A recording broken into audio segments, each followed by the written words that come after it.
Forget frequently asked questions. Common sense, common knowledge, or Google. How about advice from a real genius? 95% of people in any profession are good enough to be qualified and licensed. 5% go above and beyond. They become very good at what they do, but only 0.1% are real geniuses. Richard Jacobs has made it his life's mission to find them for you. He hunts down and interviews geniuses in every field: sleep science, cancer, stem cells, ketogenic diets, and more. Here come the geniuses. This is the Finding Genius Podcast with Richard Jacobs. Hello, this is Richard Jacobs with the Finding Genius Podcast. I have Jean-Frederic Colombel. He's a professor at the Icahn School at Mount Sinai. We're going to be talking about IBD, irritable bowel disease, and various gastrointestinal issues such as that. So, Jean-Frederic, thanks for coming. You are welcome. Yeah, if you would, tell me about your research in your own words. Basically, as you can hear, I'm French. I've been working on inflammatory bowel disease, which is Crohn's disease and ulcerative colitis for almost 40 years now. During 30 years when I was in France, in Lille University Hospital, which is in northern France, and I joined Mount Sinai Hospital in New York like 10 years ago. So basically, I have seen all the development in clinical research and translational research in IBD during those 40 years. So as a part of that, I've been involved in many developments of new drugs, because what is amazing is that when I started 40 years ago, we didn't have so many drugs to treat IBD, Crohn's and ulcerative colitis, and now we have made a lot of progresses. We have almost 10 drugs available for each of those diseases, and the number is still increasing. So we certainly have made a lot of progress, meaning that as long as you can see the patients early in his or her disease course, I believe that in most of the cases you can control the disease with the tools that we have now. Unfortunately, we can't talk about cure. And, this is what I was thinking when I started, like 40 years ago. I was thinking in 40 years we'll have the cure. We don't have the cure, meaning that cure means no disease and no treatment. So even though we're able to bring our patients in what I will be calling deep remission, which is not only no symptom, but a perfect endoscopy. So when you are doing a colonoscopy in those patients, colon looks perfectly normal. Even when we take biopsies, sometimes we are able to bring down to normal. But the problem is that as soon as we stop the medications to which the patients are responding, most of them will relapse. So it's not a real cure. This is why in the last years, since I arrived at Sinai, and especially during the last 3-4 years, I have turned my attention, and not all of my research, but some part of my research, to the prediction and prevention of IBD, which looks very ambitious, but we are basically following the tracks of what the endocrinologists are doing for diabetes, the rheumatologists are doing for rheumatoid arthritis, meaning we are trying to predict the occurrence of the disease several years before the first symptom is occurring in order to be able to prevent. So, of course, it's a kind of dream, but I must say that we have done significant progresses, especially in the last year, and I'm very happy about that. So I'm not sure I will see the prevention in my career, but at least this is a very promising track. So basically we have... Okay, so you've been doing this for 40 years in terms of why various IBD conditions happen. Is there any insight there as to how they arise in the first place? Yeah, so when I started, we had nothing. We didn't know anything. The only thing that we knew is that those diseases were mostly prevalent in Europe and US and Northern America. And what we have seen during the last 20 years is that those diseases are now spreading all over the world. in China, in India, Eastern Europe, Africa, South America, which speaks for environmental factors. But I think breakthrough discovery has been when we were able to identify with a team of European colleagues, and this was reproduced by US colleagues as well, the first gene involved in Crohn's disease, which is called NOD2. This was a fantastic discovery in 2001, but the problem is that it was not the end, it was just the beginning, because now we know that there are more than 200 genes which are involved in predisposition to this IBD, and the genetic load, the genetic risk, only accounts for approximately 25% of heritability, meaning that these diseases they have obviously a strong environmental component, which explain also why they are spreading all over the world. And we have not made a lot of progresses as far as this environmental component, because they are very difficult to study. And this is something else that I'm very interested in as well. So what are the major diseases? Is Crohn's a subset of IBD? What are the major names?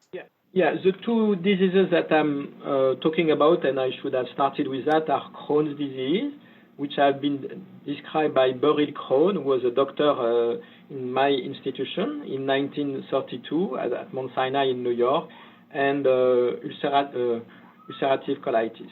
So these are the two diseases forming what we call inflammatory bowel disease. There are some similarities, but some also striking differences for those two diseases. Very often the medications that work for one also work for the other. Not always, but in the great majority, for the great majority of the drugs that are available. What's the difference between ulcerative colitis and Crohn's disease? So basically, ulcerative colitis is a disease mostly of the mucosa, so it's rather superficial, involving the superficial part of the gut. And the major difference is that ulcerative colitis always involves the rectum and sometimes some part of the colon, of the large bowel. So it could be only the rectum or the left part of the colon as well, or the whole colon, but it doesn't extend further. Crohn's but disease, when you say the left part of the colon, is that the ascending or the transverse or the descending? Exactly. So it can involve only one part of the colon or the whole colon. The rectum is always involved, but Crohn's disease can involve the whole GI tract from the mouth to the anus. And Crohn's disease is different because it's a transmural process, meaning that it's not only the upper layer of the gut which is involved, it's all the different layers of the bowel wall. And this explains as well the complications of Crohn's disease, which are obstruction, because when the wall is becoming very thick, it can obstruct because the lumen is narrowing. And the second complication typical of Crohn's disease, which is fistulizing, meaning that the inflammatory process can go through the bowel wall and giving a fistula to another organ or an abscess. What is a fistula? Fistula, basically it's a communication between two different parts of the gut, or between the gut and the bladder, or between the gut and the skin.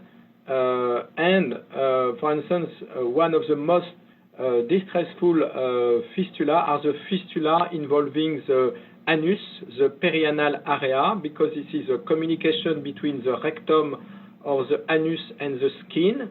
And of course, this is very painful and very disabling for young patients.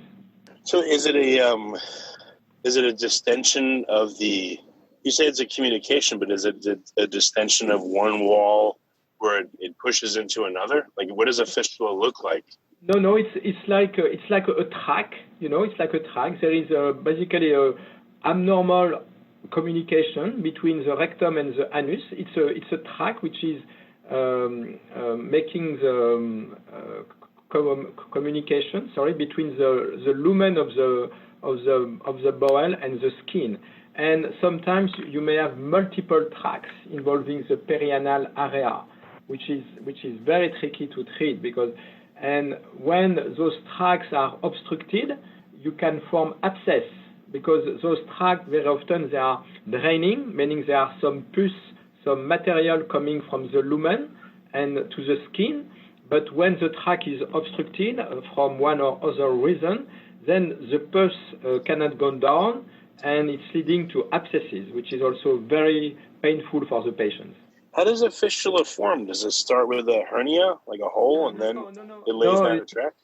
This is a good question, and the answer is we don't know. We don't know, and it's not all patients. It's approximately 25% of patients will have fistula, especially in the perianal area. And actually, your question is very well taken. We don't know the exact mechanism why those patients have those fistula. We are working on that, but so far the pathophysiology is not very well known. How well is the interior walls of a fistula? Does it look like it's finished, like as if it was a construction project? Is it finished?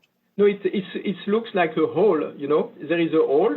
When you scope, you see that there is an internal hole, and then there is an external hole, and there is communication between the internal and the external. Is there like an endothelium in it? Is there a tube, or is it just holes? No, it's a tract which is basically coming across the perianal area, and very often across the muscles, which are very important for continence, which are the sphincter, the internal and external sphincter of the anus. And the anatomy of this fistula can vary. They can be basically going through the sphincter or above the sphincter or between the internal and external sphincter, making them very complex and difficult to treat and to heal. Have you observed fistulas that are still in the process of forming? Do they tend to start preferentially forming from one direction or another, or do they start on both and go towards each other in the middle? No. You can have just one simple fistula tract, or you can have complex fistula, multiple fistula tract. Some patients, unfortunately, they have up to 4 to 5 different fistula tracts. Some have only one. Are they usually dead ends? Like you have a hole that leads to a pocket, or are they like tubes where it goes literally from one area to another? No, this is what I was telling you. It's a tract, so there is no dead end. Sometimes you are right. Some fistula, especially when they are interior, so they are not communicating with the outside. They have a dead end, and actually, very often when you have this dead end, there is a risk of forming an abscess because the fistula is not draining well. Yeah, I guess the fistula is like an inverted polyp. Or a polyp is a... somewhat, yes. Somewhat. But the fistula, again, it's a kind of, it's a hole, it's a tract, it's a communication. It's like an abnormal route between the internal part of your body and the external part of your body. Is there any chance that the people that had them have always had them? They were just very small and not fully open, or they just didn't cause disease? No. Fortunately, a lot of patients have very simple fistula that can be treated surgically. Some patients have complex fistula, which can go very, up to the upper part of the perineum, and then those fistula are much more difficult to treat. You may have also internal fistula, for instance, in the small bowel as a complications. You can have the inflammation inside the small bowel leading to a fistula. And this fistula coming from the small bowel, as you were mentioning, sometimes they have a dead end, sometimes they are communicating. So, for instance, you may have a fistula between 2 different loops of the small bowel, or between one loop of the small bowel and the large bowel, or one loop of the small bowel and the bladder, which are closed actually. If you like this podcast, please click the link in the description to subscribe and review us on iTunes. Do you think that any of these fistulas are formed during embryonic development? No, not at all. This is a consequence of the inflammatory process. So what happens, when you close off a fistula? Do you just sew up the holes, or how do you resolve it? So there are different ways to treat. First, there are some medications, antibiotics, and some of our new drugs, which are called biologics, such as drug blocking a cytokine, which is called TNF. So the anti-TNF are quite strong medications, and they are so strong that they can basically heal the fistula.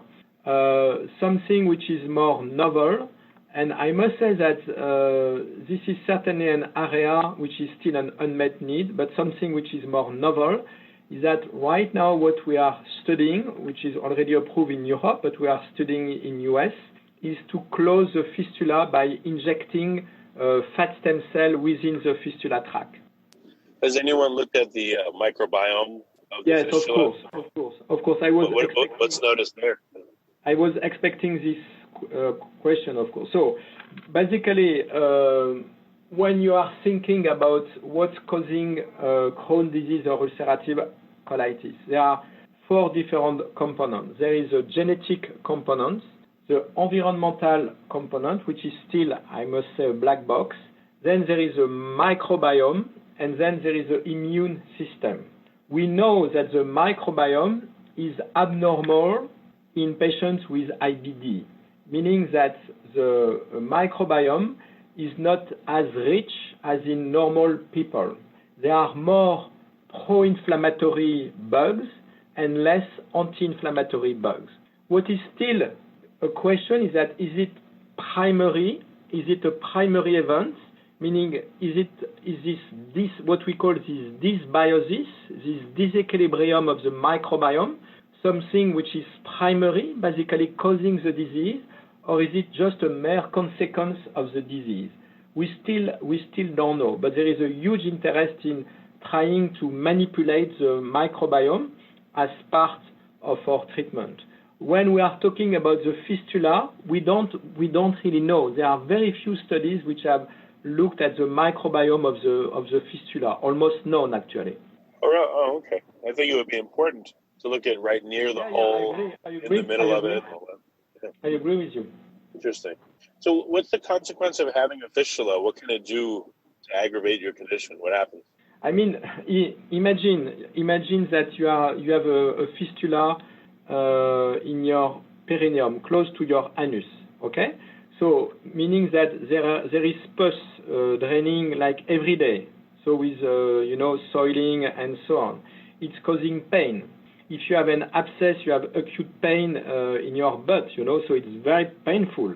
And can you imagine how this can be a burden for a young guy or a young woman to have this fistula tract draining in this perianal area? The impact on their too, yes, the impact on their quality of life, and this is huge. In addition to these factors, though, can fistulas turn very pathogenic? Like what else can happen with them? How else do they complicate things? No, I mean the worst that may happen is that there are abscess forming because the fistula are not draining, and the worst that may happen is that they will never close and they will continue to drain.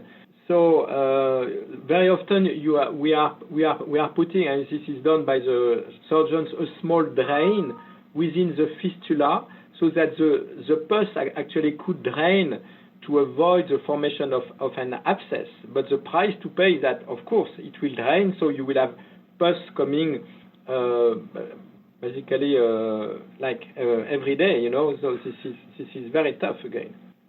So back to IBD. So you said that there are now drugs, if it's caught early enough, that you get a deep remission. So far, that's the best. Yes.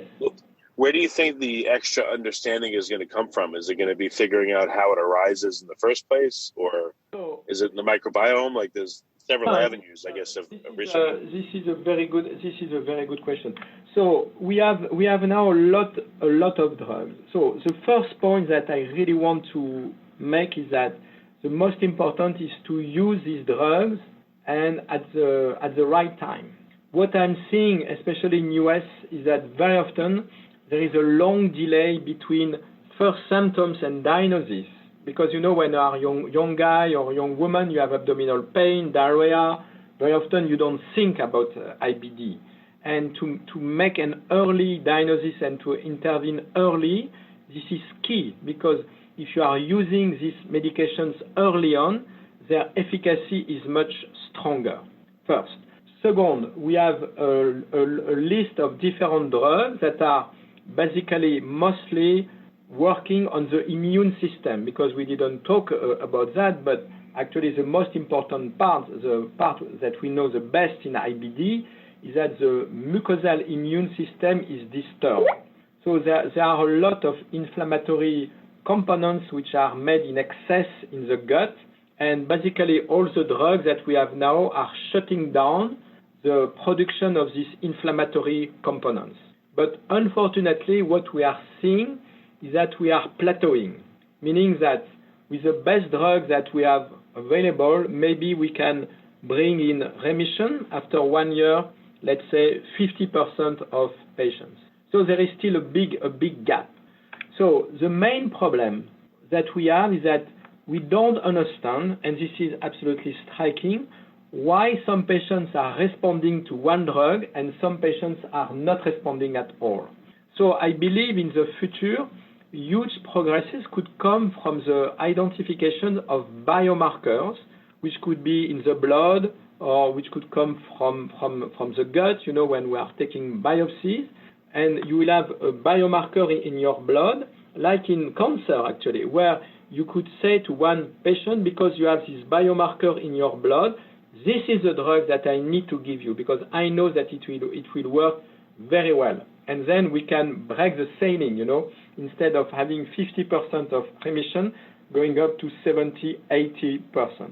Something else that we are working on as well is, because those drugs are not perfect, trying to combine different mechanisms of action. Then manipulation of the microbiome, which is promising, but still it's very slow to progress, you know. I'm pretty sure you have heard about this fecal transplant, you know, where basically you can try to change the microbiome of a sick patient, replacing his bad microbiome with a good microbiome from someone else. But it's still not perfect. There is certainly a very interesting component of the treatment, which is by manipulating the diet as well, because we believe the diet has something, maybe a role in causing the disease, and you can improve your microbiome with the diet.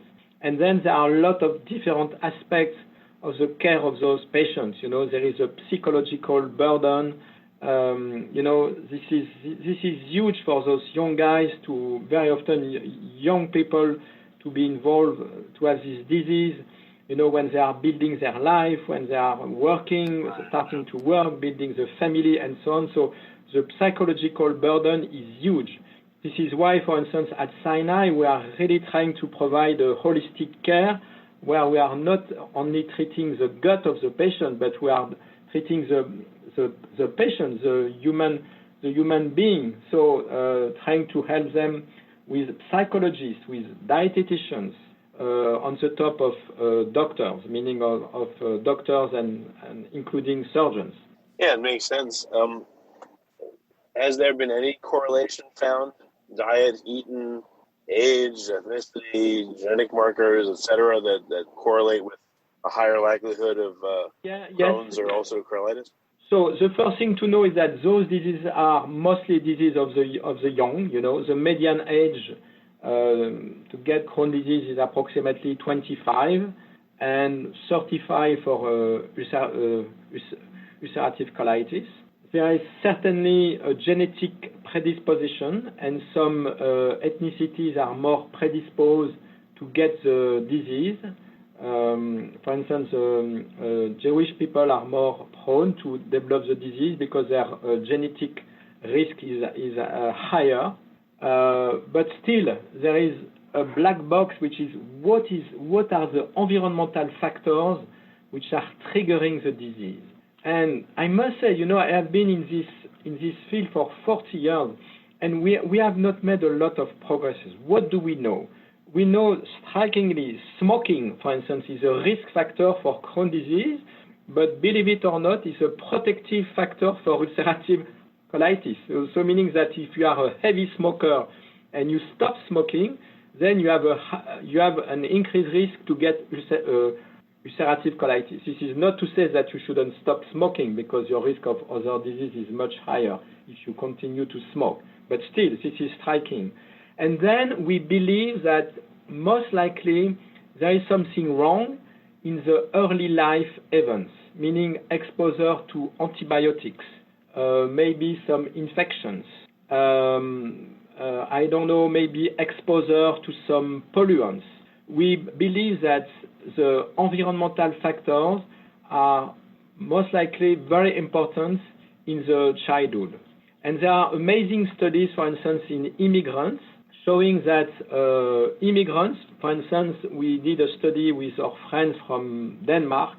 Immigrants arrive from countries where there is a low incidence of their disease, and the first generation has still a low incidence of the disease, but the second generation is catching up because they are exposed to the risk factors very early during their life, because they are in a new country with a high risk of the disease, which is really pointing to the fact that it's most likely early life, which is a key driver, but we still don't know what. Are there countries or there are people that never seem to have IBD, any form of it, and what's unique about that? Maybe this is a very good question. The question is yes, but maybe they are not recognized. For instance, it's very clear that we have much less studies, for instance, from Africa. So, for instance, there are almost no data about IBD in Africa. There are data about Northern Africa, about South Africa, but, for instance, I don't know any good studies. So those diseases, I think, don't exist, or maybe they are not yet recognized. Maybe it will change, because generally speaking, the incidence of the disease is increasing with a westernized way of life, and this is what we have seen with Asia, for instance, with Japan, with China, with India. These diseases, when I started to work, when I started like 40 years ago, nobody knew about Crohn disease or ulcerative colitis in Japan or in China, even though they very good doctors there who knew those diseases, but they didn't exist. And now they are seeing an increasing number of cases, which is striking. And obviously, you can't avoid to think that this is because their way of living has changed. And, I think mostly their dietary habits has changed. So what do you think is the future of understanding IBD?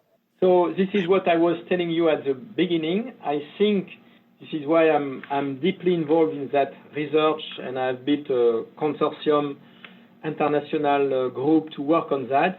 I believe that we need to look at what is happening before we can recognize the disease. If we can catch the disease, understand the disease before it occurs, in someone who has a genetic risk factors, what is causing the disease, we need to look to study those patients, preferably before. But you will tell me, how can we do that? So it's tough. But for instance, there is a way to do that by looking. There are fantastic resources. For instance, in the US, we recently did a phenomenal study, I think, with a Department of Defense of the US Army, where we took the opportunity of having sera from recruits from the U.S. Army, where there are millions of sera. And of course, some of those soldiers were enrolled in the U.S. Army when they were 18 or something like that, eventually developed Crohn disease. But the beauty of the system at the DoD is that they are storing samples, serum, from those soldiers every 2 years. So we were able to access to sera up to 10 years, 5 years, and so on, before their disease occurred. And we have just published, I think, a great paper showing we were able to find in the blood of those recruits some markers that were already there 5 years before the first symptom. We are now doing more studies using those blood samples. There are also big studies in families where you may have a lot of kids with the same disease. And we want to understand why some kids will develop the disease, why some kids will never develop the disease. So there are a lot of initiatives all around the world to look at this preclinical phase of the disease. Because once the disease has started, it's difficult, because it's difficult to know what is secondary and what is primary. And I believe deeply that if we want to find the cause of the disease, we need to look before the symptoms have occurred. Yeah, it makes sense.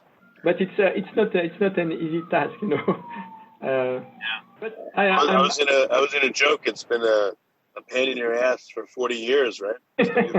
Yes, but frankly, I must say that when I started, basically we had no drugs. We had only steroids, with a lot of side effects and so on. So I have seen all the development of these new drugs, and I have seen. This was rewarding. We're able to change the life of those young patients.